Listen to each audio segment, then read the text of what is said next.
작년 여름부터 저는 올해 이웃과 함께하는 교회라고 하는 우리 신광교회의 네 번째 비전을 가지고 어떻게 표어를 만들고 그리고 어떻게 사역을 해 나갈 것인가 참 많이 생각하고 또 기도하면서 제가 참 여러 책들, 다양한 책들을 읽었는데요. 그 중에 한 권이 마을을 품고 세상을 살리는 프론티어 목회라고 하는 책을 제가 구매를 해서 읽게 되었습니다. 사실 이 책을 읽으면서 오늘 저희가 말씀을 다 듣고 난 다음에 행복한 우리 마을 만들기라고 하는 이 사역의 선포식을 하게 될 텐데요. 사실은 이 책을 통해서 이 행복한 우리 마을 만들기라고 하는 이런 프로젝트를 좀 생각할 수 있는 영감을 받았습니다.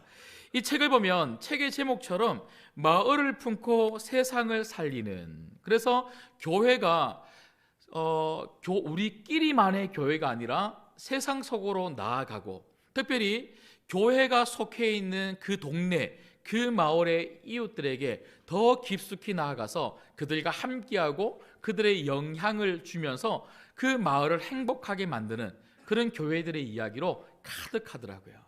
정말 우리나라에 그런 교회들이 너무 많다는 것에 대해서 참 감동받고 감사한 그런 시간이었습니다.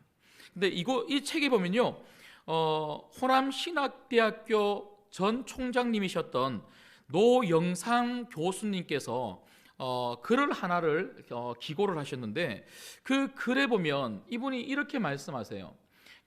우리나라 이 초대교회가 세워질 때만 해도, 우리나라의 초대교회가 세워질 때만 해도 많은 외국에서 선교사들이 들어와서 복음을 전했지 않습니까? 그런데 그 외국에서 들어온 그 선교사들이 복음을 전할 때에 교회 개척해서 복음을 전하고 끝내고 또 교회를 개척해서 복음을 전하고 끝내고 이런 식으로 하지 않았다는 거예요. 선교사님들께서 삼박자 선교에 굉장히 집중하셨다. 이 삼박자 선교를 이야기하는데 그게 뭐냐면요, 교회를 세우고 학교를 세우고 병원을 세웠다는 거예요.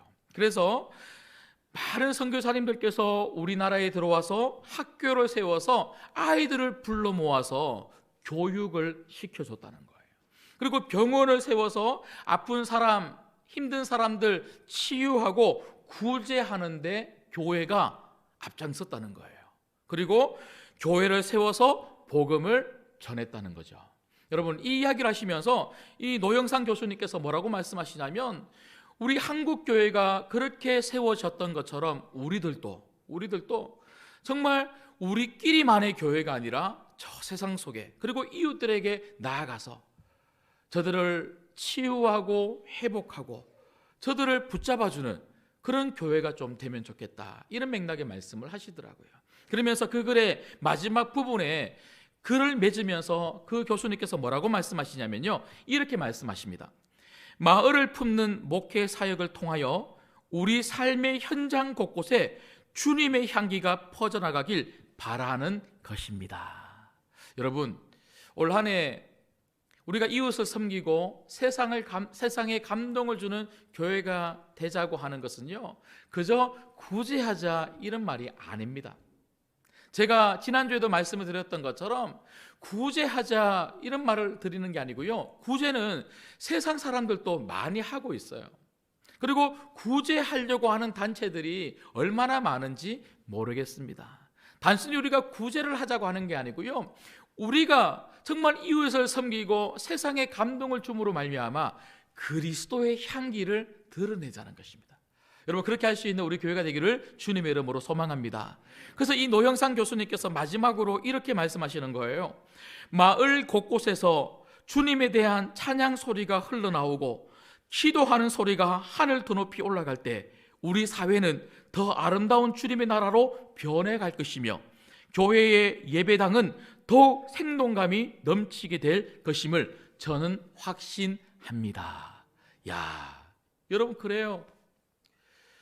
우리가 단지 우리 주변의 어려운 이웃들 물질로 섬기자 이 운동을 펼치고 싶은 게 아니고요, 행복한 마을 만들기라고 하는 이 운동은 결국 우리 주변의 이웃들, 적어도 우리가 살아가고 있는 이 주한동, 3동, 7동, 우리 교회가 있는 3동, 7동은 우리가 책임져서 우리 주변에 있는 이웃들, 저들의 입에서 예수 그리스도를 높이는 기도가 나올 수 있도록, 우리가 살아가고 있는 마을 곳곳에서 주님을 찬양하고 예배하는 소리가 나올 수 있는 그런 행복한 마을, 그런 행복한 마을이 될 수 있도록 시작을 올해 할 수 있기를 정말 소망한다는 것이죠. 여러분, 이 비전에, 이 거룩한 사명에 함께 마음을 모아주시기를 주님의 이름으로 소망합니다. 여러분, 오늘 말씀해 보면 저희들이 계속해서 어떻게 하면 이런 삶을, 이런 행복한 마을을 만들 수 있을까? 저희는 몇 주 전부터 계속해서 말씀을 살펴보고 있습니다. 오늘 그 세 번째 시간으로 함께하는 교회가 되어야 하겠다는 것이죠. 그래서 오늘 예수님께서 한 율법사에게 한 이 이야기를 통하여 어떻게 하면 우리 신광교회가, 그리고 성도들이 이웃과 함께하는 교회가 될 수 있을까에 대해서 몇 가지 살펴보고자 합니다. 첫 번째는요, 이웃에게 관심이 있어야 한다는 것입니다. 여러분, 우리가 이웃에게 관심이 없으면 이웃과 함께 할 수 없어요. 이웃과 함께 할 수 없으면 절대로 교회의 영향력을 발할 수가 없어요. 복음을 전할 수 없어요. 여러분, 우리가 이웃과 함께 할 때 비로소 우리가 우리의 도움이 필요한 사람들을 도와줄 수 있고 살릴 수 있고, 우리가 그들에게 복음을 전해서 진정한 영혼 구원의 삶을 그들이 살아갈 수 있도록 우리가 해줄 수가 있다는 것이죠. 여러분, 오늘 또 말씀해 보시면, 여러분, 오늘 이야기가 어떻게 시작이 되고 있습니까?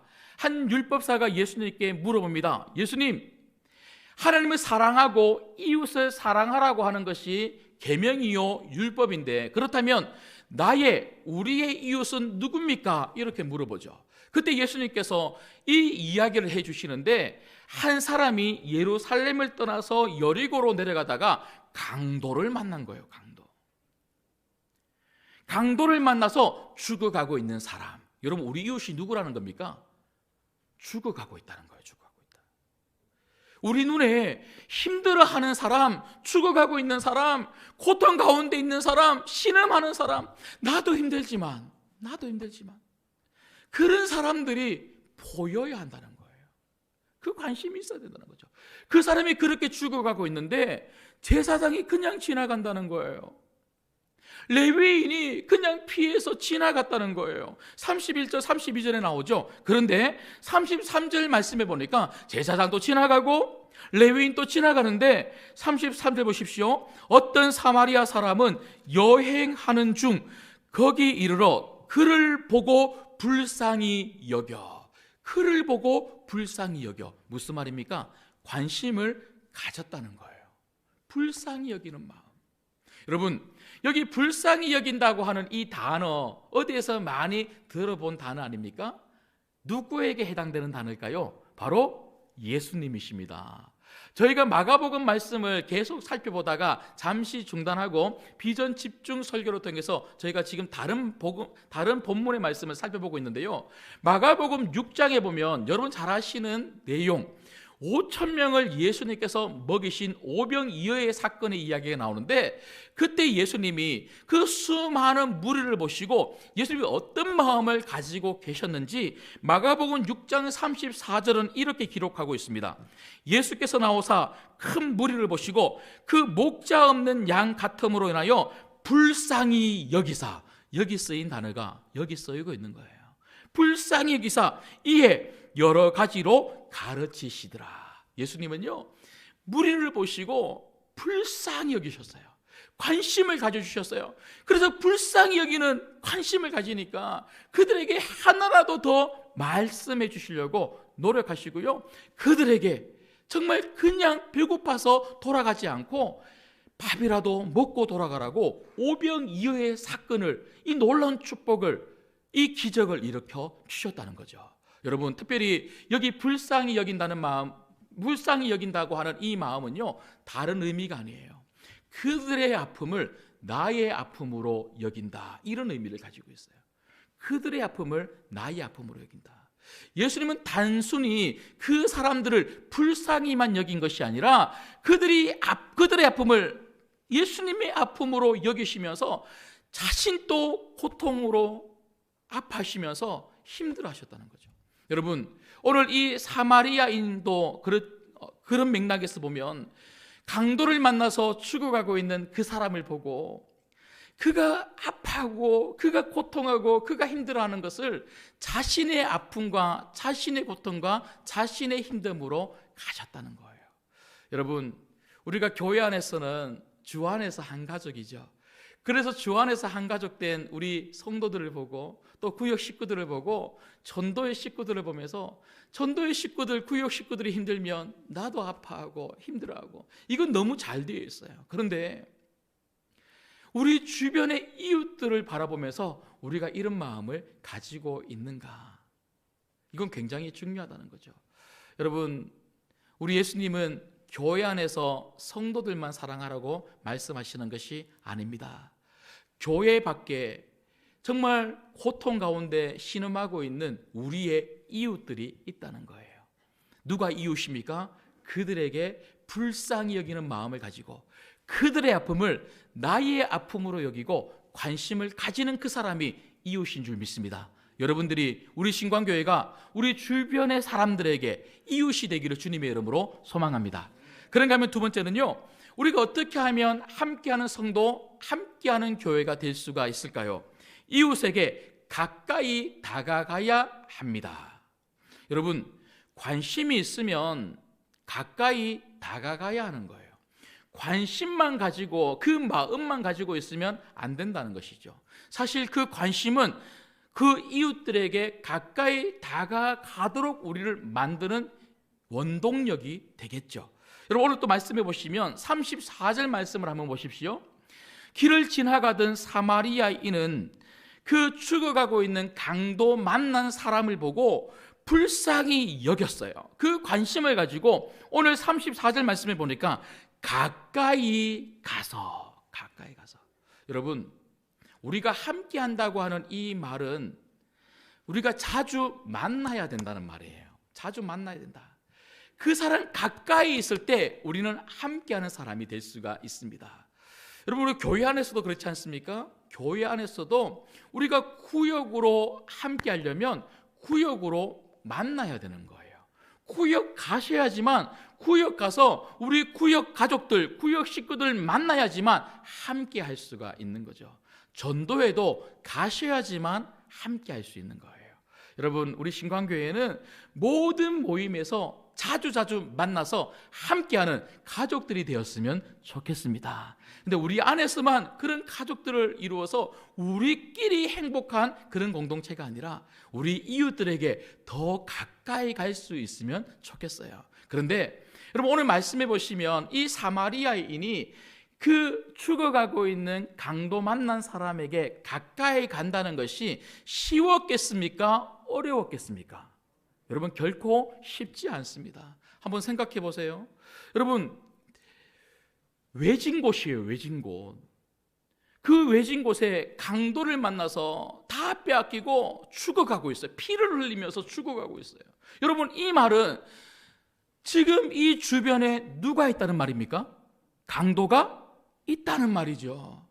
그래서 혹시라도 내가 이 사람을 도와주다가 나도 강도를 만나면 어떻게 하지? 그러니까 제사장도 레위인도 빨리 그 자리를 피하고 싶은 거예요.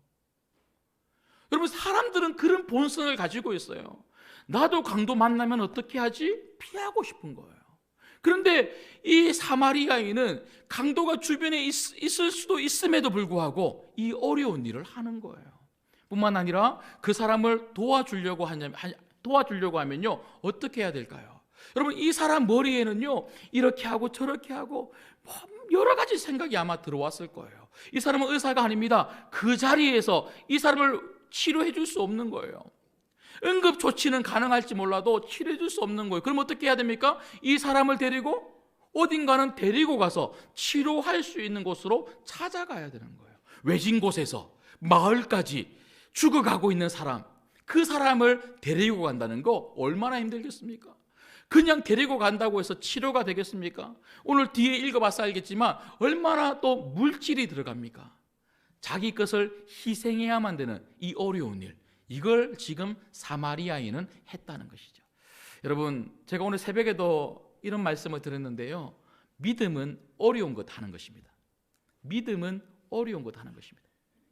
정말 교회가 성숙하다는 것, 성도들이 성숙하다는 것은요, 어려운 거 하는 거예요. 쉬운 것은요, 다 해요. 여러분, 주일날 예배 나오는 거 다 할 수 있어요. 그냥 와서 앉아서 예배 드리고 은혜 받고 기도하고 그냥 돌아갈 수 있어요. 그러나 아침 일찍 나와서, 그 누구보다 일찍 나와서 찬양을 연습해서 성가대로 서고 안내로 서고 이곳저곳에서 봉사하고, 오늘 제가 1부 때도 말씀을 드렸는데요, 교사 선생님들은 주중에도 아이들에게 전화하고 찾아서 가서 만나고 공과 공부 준비하고 1부 예배를 들어야지만 이 2부 때 저 교회 학교 부서에서 섬길 수 있기 때문에 그 어떤 사람들보다 먼저 와서 예배 드리고 또 가고, 이건 아무나 할 수 없는 거예요. 그런데 믿음이 있으니까 이 어려운 걸 하는 거예요. 여러분, 사실 우리도 힘들어요. 우리도 힘들고 우리도 여러 가지 많은 도움이 필요한 분들이 우리 교회 안에도 참 많이 있습니다. 그렇지만 우리가 우리 주변 이웃들에게, 특별히 우리 교회가 속해 있는 주안 3동, 주안 7동의 우리 주변의 이웃들에게 관심을 가지고, 그리고 그들에게 가까이 가서, 이게 정말 어렵지만 이 어려운 것을 해낼 수 있는 믿음의 성도들, 성숙한 성도들이 되기를 주님의 이름으로 소망합니다. 마지막 세 번째는요, 우리가 어떻게 하면 우리 이웃들과 함께하는 성도, 함께하는 교회가 될 수 있을까요? 마지막 세 번째, 이웃의 필요를 채워줘야 합니다. 여러분, 관심을 가져야 돼요. 관심이 있으면 그 다음 단계로 나갈 수가 있죠. 그 다음 단계가 무엇입니까? 가까이 다가가는 거예요. 그렇지만 가까이 다가간다고 해서 이게 끝이 아닙니다. 그 이웃에게 가까이 다가간 이유가 뭡니까? 도와주려고 가까이 간 거잖아요. 그러면 그 이웃에게 필요한 것을 도와줘야 한다는 거예요. 여러분, 오늘 또 말씀해 보시면 10장 34절의 말씀을 같이 한번 읽겠습니다. 같이 읽을게요. 시작. 가까이 가서 기름과 포도주를 그 상처에 붓고 싸매고 자기 짐승에 태워 주막으로 데리고 가서 돌보아 주니라. 돌보아 주는 이 사랑의 실천이 있었다는 거죠. 여러분, 그냥 돌보아 준 게 아니에요. 35절 말씀해 보니까요, 주막 주인에게 데나리온 2를 주면서 이 사람을 좀 돌봐달라고 부탁합니다. 그리고 혹시라도 돈이 더 들면 내가 돌아오는 길에 더 돈을 주겠다 그래요. 여러분, 데나리온은요, 그 당시 노동자의 하루 품삯입니다. 물론 지금 이 시대를 살아가고 있는 우리의 하루 품삯과 그들의 하루 품삯의 가치는 물론 다를 겁니다. 하지만 우리 품삯으로, 우리의 일당으로 계산을 해보면 한 10만 원만 잡으면요, 이틀치 일당 20만 원. 어떤 분들은요, 20만 원? 그 정도는 내가 할 수 있지, 이렇게 생각하실 분이 계신가 하면, 어떤 분은요, 야, 20만 원을 생전 처음 본 사람에게 준다고? 이렇게 말씀하실 분들도 있을 것입니다. 여러분, 저는 돈이 많았다, 돈이 작았다고 말씀을 드리는 게 아니고, 내가 가지고 있는 것을 이 강도를 위해서 썼다는 데 초점이 있다는 거예요. 여러분, 사랑은 말로 하는 게 아니라 사랑은 행동하는 것입니다. 여러분, 우리 신광교회가 올 한 해 정말 우리 서로 사랑하면서 56년까지 우리 신광교회가 달려왔지 않습니까? 그래서 이렇게 좋은 교회, 이렇게 아름다운 건물을 가지고 있고 이렇게 좋은 믿음의 성도들이 있는 성숙한 교회가 되었으니, 이제는 저 세상으로 좀 눈을 돌려 적어도 우리 교회가 있는 주안 3동과 7동의 이웃들에게 이 사랑을 좀 실천할 수 있는 그런 한 해가 되었으면 좋겠습니다. 말씀을 맺겠습니다. 여러분, 저는 말씀을 준비하다가 보니까 예수님이 이 율법사에게 한 마지막 말씀이 제게 하시는 말씀 같고 우리 교회에 하시는 말씀 같더라고요. 분명히 예수님이 우리들에게 하신 말씀입니다. 여러분, 예수님이 우리들에게 하신 말씀을 우리 마지막으로 같이 읽겠습니다. 36절, 37절을 같이 읽을게요. 같이 읽습니다. 시작. 내 생각에는 이 세 사람 중에 누가 강도 만난 자의 이웃이 되겠느냐? 이르되 자비를 베푼 자니이다. 예수께서 이르시되 가서 너도 이와 같이 하라 하시니라. 아멘. 제가 여쭤볼게요. 제가 예수님은 아니지만 제가 여쭤볼게요. 제사장, 피해서 도망간 제사장, 강도 만나 죽어가고 있는 사람을 피해서 도망간 레위인, 기꺼이 그에게 다가가 그와 함께하며 그를 도와준 사마리아인, 누가 참된 이웃이겠습니까? 예, 여러분들이 다 모두 다 한 명도 빠짐없이 아마 사마리아인이라고 말씀하셨을 것 같습니다. 그렇다면 37절 예수님이 이렇게 말씀하십니다. 너도 이와 같이 하라. 여러분, 이와 같이 순종할 수 있는 우리 신광교회가 되기를, 여러분들이 되기를 주님의 이름으로 소망합니다.